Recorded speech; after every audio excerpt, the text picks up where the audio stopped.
اللہ کے پیارو ہے روزہ دارو آئی ہے یہ ندا، رحمتوں کے دروازے کھل گئے کہتا قرآن ہے، یہ پیارا رمضان ہے، یہ پیارا رمضان ہے۔ بسم اللہ الرحمن الرحیم، اللہم صلی علی سیدنا و مولانا محمد وعلی آلہ وصحبہ وبارک وسلم وصلی علیہ۔ پاکستان میں موجود تمام ہی ناظرین کو، پاکستان سے باہر بھارت، متحدہ عرب امارات، تمام خلیجی ریاستیں، مکہ مکرمہ، مدینہ منورہ اور وہاں سے آگے تمام یورپی ممالک بالخصوص برطانیہ، France, Spain, Italy, Germany, Sweden اور وہاں سے بھی آگے ریاستہائے متحدہ امریکہ، South Africa, Canada, Australia, Norway اور جہاں جہاں اس وقت ایکسپریس ٹیلی ویژن پر ہماری یہ خصوصی نشریات پیارا رمضان دیکھی جا رہی ہیں، وہاں ٹیلی ویژن سیٹ کے سامنے موجود تمام ہی ناظرین کو اور یہاں موجود تمام حاضرین کو، ہمارے آڈیو ٹیم، ہماری کیمرامین، ہماری اس کی پوری کیمرے کی ٹیم، اس کے ساتھ ساتھ ہمارے سیٹ انچارجز جناب قاری ابراہیم قاسی صاحب، ماسٹر کنٹرول روم میں موجود میرے تمام ساتھی، لاہور میں جو اس وقت مین ہمارا کنٹرول روم ہے وہاں موجود تمام ساتھی، پروگرام کے پروڈیوسر جناب معیز صاحب، جناب حمود منور صاحب اور ابو آل جناب عدیل سوری صاحب اور اس کے علاوہ عمران ساجی صاحب، جتنے لوگ دامے درمے سخنے اس ٹرانسمیشن میں حصہ لے رہے ہیں، ان سب کو انتہائی محبت، خلوص، ادب اور احترام کے ساتھ، اور ہاں I T department Aamir Liaquat حسین کا السلام علیکم۔ ناظرین محترم، آج یکم رمضان المبارک ہے اور آج بہت سارے لوگ بچھڑ گئے، وہ ہمارے درمیان موجود نہیں ہیں، لیکن قبل اس کے کہ میں ان کا ذکر کروں کہ جو بچھڑ گئے اور جو ہمارے درمیان موجود نہیں ہیں، اور آغاز میں کروں، میں جناب قاری ابراہیم قاسی صاحب سے گزارش کروں گا کہ وہ بارگاہ رب العزت میں ان آیات کا نذرانہ پیش کریں جو پروردگار نے اپنی کتاب بلاغت میں اپنے حبیب صلی اللہ علیہ وسلم کی قلب اطہر پر نازل کی۔ نزل بہ الروح الامین علی قلبک، ہم نے اس کتاب کو روح الامین کے ذریعے آپ کے قلب پر نازل کیا۔ ہم انہی آیات کا سہارا لیتے ہوئے اپنی اس مارکت الآرا نشریات کا آغاز کرنے کے لیے جا رہے ہیں، اور تلاوت کلام پاک جناب قاری محمد ابراہیم قاسی صاحب، السلام علیکم۔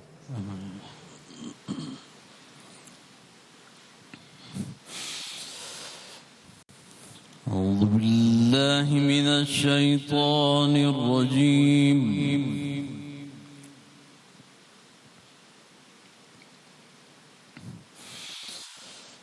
بسم اللہ الرحمن الرحیم۔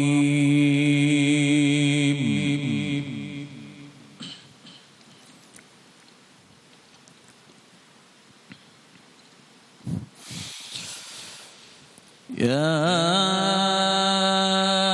ایہا الذین آمنوا کتب علیکم الصیام کما کتب علی الذین من قبلکم۔ سبحان سبحان۔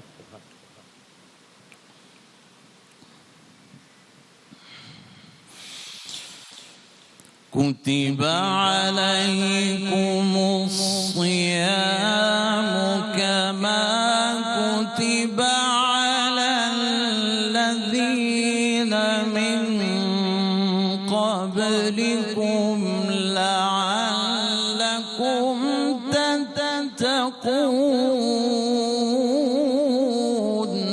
اللہ اکبر۔ ایاما معدودات،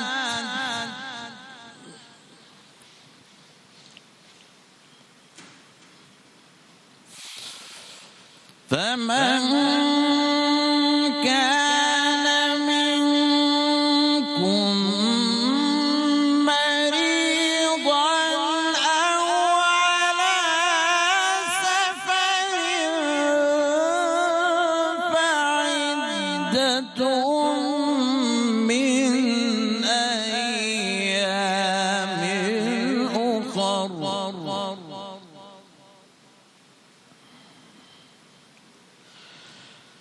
وعلى الذين يطيقونه فدية طعام مسكين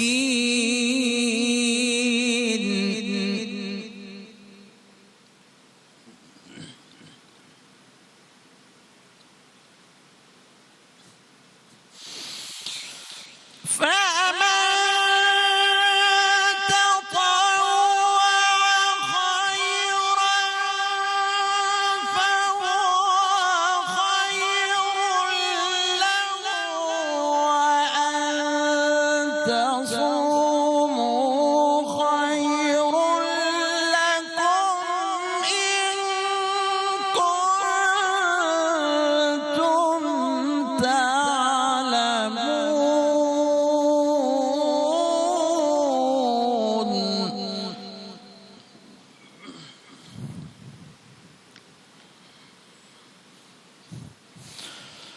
شهر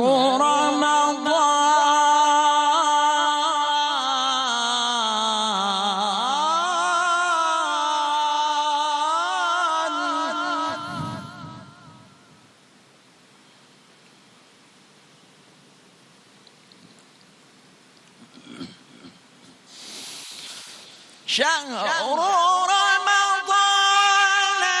الذي أنزل فيه القرآن هدى للناس وبينات من الهدى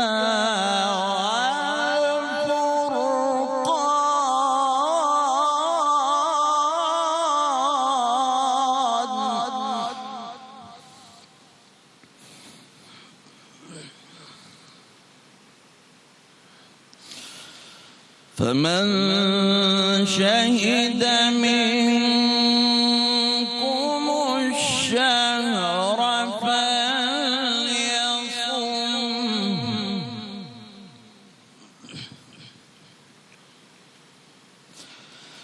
ومن كان مريضا أو على سفر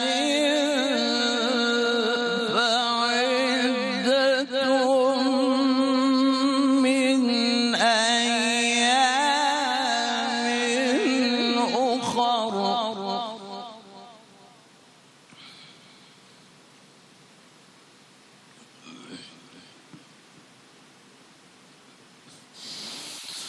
يريد الله بكم اليسر ولا يريد بكم العسر ولتكملوا العدة ولتكبروا الله على ما هداكم. جزاك الله جزاك الله. مقام حزن ما شاء الله ما شاء الله.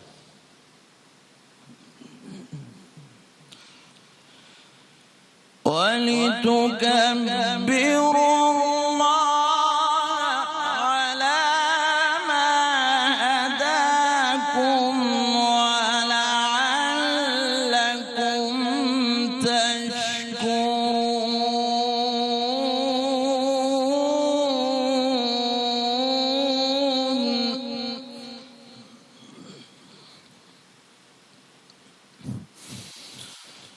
وإذا سألك عبادي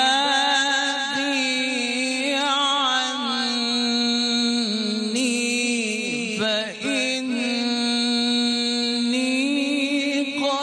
قريب الله أجيب دعوة الداع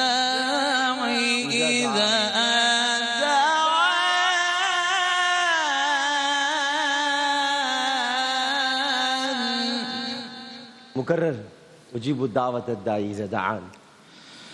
أجيب دعوة الداعي إذا دعان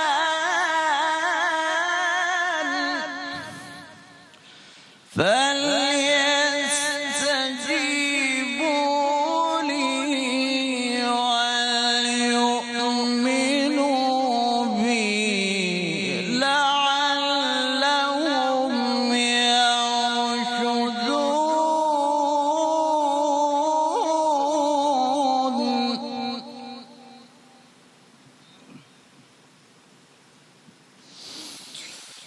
وإذا سألك عبادي عني فإني قريب أجيب دعوة الداعي إذا دعاني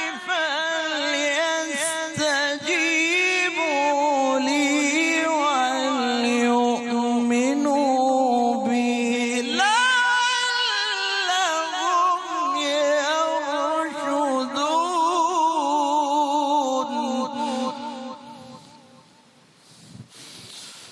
أجيب دعوة الداعي إذا دعاني فليستجيبوا لي وليؤمنوا بي لعلهم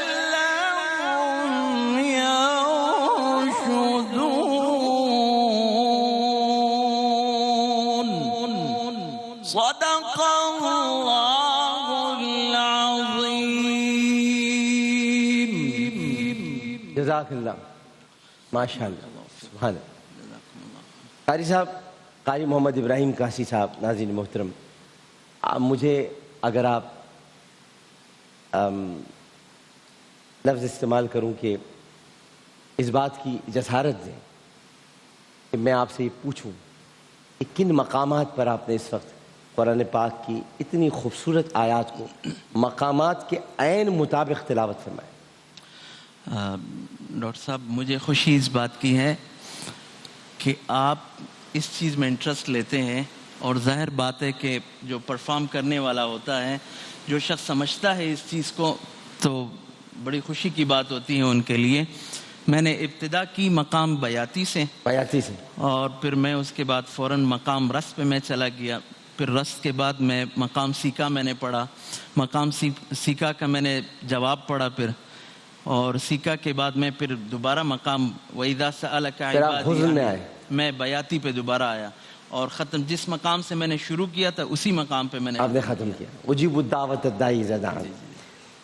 اے ایمان والوں، تم پر روزے فرض کیے گئے جیسے اگلوں پر فرض ہوئے کہ کہیں تمہیں پرہیزگاری ملے. گنتی کے دن ہیں تو تم میں جو کوئی بیمار یا سفر میں ہو تو اتنے روزے اور دنوں میں، اور جنہیں اس کی طاقت نہ ہو وہ بدلہ دیں ایک مسکین کا کھانا. پھر جو اپنی طرف سے نیکی زیادہ کرے تو اس کے لیے بہتر ہے، اور روزہ رکھنا تمہارے لیے زیادہ بھلا ہے اگر تم جانو.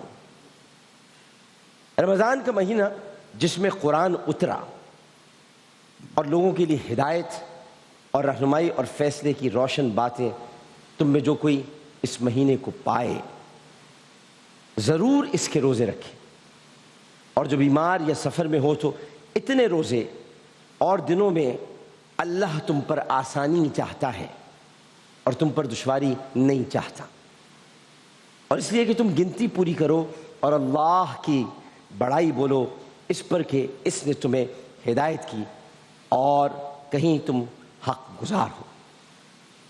اور اے محبوب صلی اللہ علیہ وآلہ وسلم، جب تم سے میرے بندے مجھے پوچھیں، علی صاحب، جب تم سے میرے بندے تمہیں پوچھیں، مجھے پوچھیں، تو میں نزدیک ہوں، دعا قبول کرتا ہوں. اجیب الدعوت الداعی اذا دعان، پکارنے والے کی جب مجھے پکارے تو انہیں چاہیے میرا حکم مانیں اور مجھ پر ایمان لائیں کہ کہیں راہ پائیں۔ ناظرین محترم، بڑی مختصراً تفسیر بیان کرتا ہوں کیونکہ سب کچھ پروردگار نے ان آیات کریمہ میں کھل کر واضح انداز میں بیان کر دیا ہے۔ ایک تو پہلی بات ہے کہ تم پر روزے فرض کیے گئے جیسے کہ پچھلوں پر فرض کیے گئے تھے۔ پہلے تو آپ یہ سمجھ لیجئے کہ یہ کوئی مسلمانوں کے لیے پہلی مرتبہ قرار واقعی سکون نہیں پایا ہے، بلکہ یہ اس سے پہلے بھی قوموں پر فرض کیے گئے تھے۔ ہاں، اگر ہم حضرت شمعون علیہ السلام کا ذکر کریں، حضرت شمعون علیہ السلام کے زمانے کے ان واقعات اور حالات کی بات کریں کہ کسی بنی اسرائیل کی شخص نے کہا تھا کہ حضرت شمعون تو اتنے روزے رکھتے ہیں، اتنی عبادت کرتے ہیں، 500 برس تک عبادت کی جاتی تھی اور وہ عبادت کرتے ہیں، تو ہمارا کیا ہوگا؟ کرم دیکھیے پروردگار کا، کیونکہ پروردگار نے اس امت کے لیے کریم کو مبعوث فرمایا تھا۔ تو کرم یہ دیکھیے کہ اللہ سبحانہ وتعالیٰ نے ارشاد فرمایا کہ وہ تو 500 سال کی عبادت تھی، تم پر تو ایام معدودات، گنتی کے چند دن ہیں کہ تم پر یہ 30 روزے فرض کیے گئے۔ تم ان روزوں کو پاؤ، یعنی اس مہینے کو پاؤ تو تم روزے رکھو، اور جس کے پاس طاقت نہ ہو تو اللہ سبحانہ وتعالیٰ نے اس پر سختی نہیں کی۔ اللہ نے ارشاد فرمایا کہ جو مسکین کو ایک وقت کا کھانا کھلا دے، اس کا روزہ کھلوا دے، اور پھر فدیے کی بات بھی کی گئی، تو یقیناً اس کا روزہ ہو جائے گا جو طاقت نہیں رکھتا، اور پھر وہ باقی گنتی کے دن ہیں انہیں پورا کر لے۔ اور پھر یہ بھی کہہ دیا کہ روزہ رکھنا زیادہ بھلا ہے۔ اب اگر کوئی ایسی عام سی بیماری ہے کہ جس پر آپ سبقت پا سکتے ہیں ادویات کے ذریعے یا وظائف کے ذریعے یا دعاؤں کے ذریعے، تو آپ اس پر سبقت پائیں، لیکن روزہ رکھنا آپ کے لیے بہتر ہے۔ اور پھر یہ وہ مہینہ ہے جس میں قرآن پاک اترا، جس میں اللہ تعالیٰ نے اپنی کتاب بلاغت کو نازل کیا، جس میں اللہ تعالیٰ نے رہنمائی، ہدایت، یقین، تیقن، ایمان اور اس کے ساتھ ساتھ احسان کو نازل فرمایا۔ فَبِأَيِّ آلَاءِ رَبِّكُمَا تُكَذِّبَانِ، اور تم اللہ کی کون کون سی نعمتوں کو جھٹلاؤ۔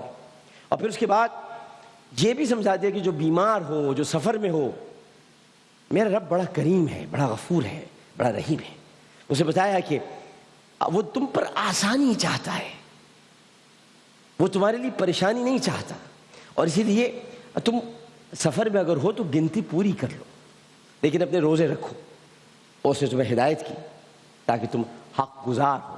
اور دیکھو، مجھے پکارو، بھائی صاف بات ہے، مجھے پکارو، اجیب الدعوۃ الداعی اذا دعان، تم مجھے پکارو میرے بندے۔ اگر تم سے میرے بارے میں پوچھے میرے پیارے، پوچھے کہ میرا رب، یعنی تمہارا رب، یعنی ان کا رب کہاں ہے، کدھر ہے، تو ان سے کہہ دو کہ وہ جب پکارتے ہیں مجھ کو تو میں ان کی پکار سنتا ہوں۔ تو بس وہ مجھ کو ہی پکارا کریں، مجھ سے ہی مانگا کریں، مجھ سے ہی طالب ہوں، میرے ہی مطلوب ہوں، کیونکہ میں ان کا طالب ہوں، کیونکہ میں اپنے بندوں کا طالب ہوں کہ بندے مجھ سے مانگیں۔ اللہ تعالیٰ چاہتا ہے کہ اس کے بندے اس سے مانگیں۔ اللہ کو ناگوار گزرتا ہے کہ اگر بندے اس سے نہیں مانگیں، تو کہتا ہے کہ بندے مجھ سے مانگیں اور اسی پر ایمان لائیں تاکہ راہ پائے۔ بہت بہت شکریہ قاری ابراہیم قاسی صاحب، بہت خوبصورت انداز میں آپ نے تلاوت بیان کی۔ میں یہ بھی کہنا چاہوں گا وقفے میں جانے سے پہلے کہ بہت ساری ہستیاں، بہت سارے لوگ اب ہمارے درمیان موجود نہیں رہے، اور آپ تو مجھے اس وقت ایکسپریس ٹیلی ویژن پر دیکھ رہے ہیں اور انشاءاللہ تعالیٰ دیکھتے رہیں گے انشاءاللہ، لیکن یہ مبارک مہینہ ہے، آپ سب کو بہت بہت خوشی کہ یہ مہینہ مبارک ہو، لیکن ان بابرکت دنوں نے ہمارے دلوں پر ایک مرتبہ پھر دستک دی ہے، دستک کی آواز سنائی دے رہی ہے، اور دستک دی ہے تو پھر شب و پاکیزگی کی باتیں ہوں گی، جب دستک دی ہے تو پھر جسم و جان کی زکوٰۃ کا ذکر ہوگا، جب دستک دی ہے تو پھر نفس کے تزکیے کا ذکر ہوگا۔ وہ کیا آیت تھی اتنی خوبصورت، لقد من اللہ علی المؤمنین اذ بعث فیہم رسولا من انفسہم یتلو علیہم آیاتک ویزکیہم ویعلمہم الکتاب والحکمہ وان کانوا من قبل لفی ضلال مبین۔ تو تزکیہ نفس کی بھی بات ہوگی، تزکیہ نفس کا بھی ذکر ہوگا، اور پھر رحمتوں، برکتوں، اس کے خزینے لٹائے جائیں گے۔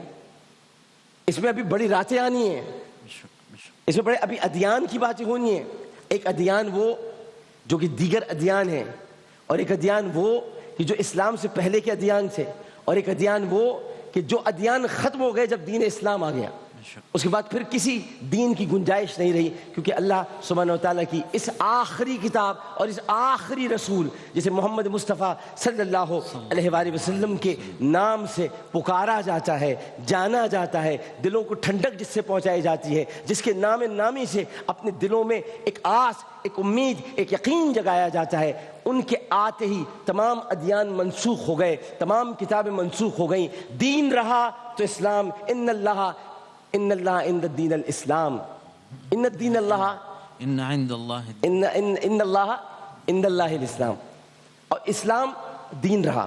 اور اس کے بعد نبی کریم صلی اللہ علیہ وسلم کے بارے میں شاہ فرما دیا کہ وما ارسلناک الا رحمۃ للعالمین، ہم نے نہیں بھیجا مگر آپ کو تمام جہانوں کے لیے رحمت بنا کر۔ تو میں آپ سے ابھی ان لوگوں کا تذکرہ کرنا چاہوں گا جو لوگ اب ہمارے درمیان موجود نہیں ہیں، اور وہ لوگ شاید میرا بھی کچھ حصہ رہے، شاید ہمارے اس ادارے کا بھی حصہ رہے، شاید ہماری تخلیقی صلاحیتوں کو ایک ارتقائی عمل تک پہنچانے میں ہمارا انہوں نے ساتھ دیا۔ ایک وقفے کے بعد میں ان کا ذکر کروں گا، لیکن پہلے ایک وقفہ۔ السلام علیکم ورحمۃ اللہ۔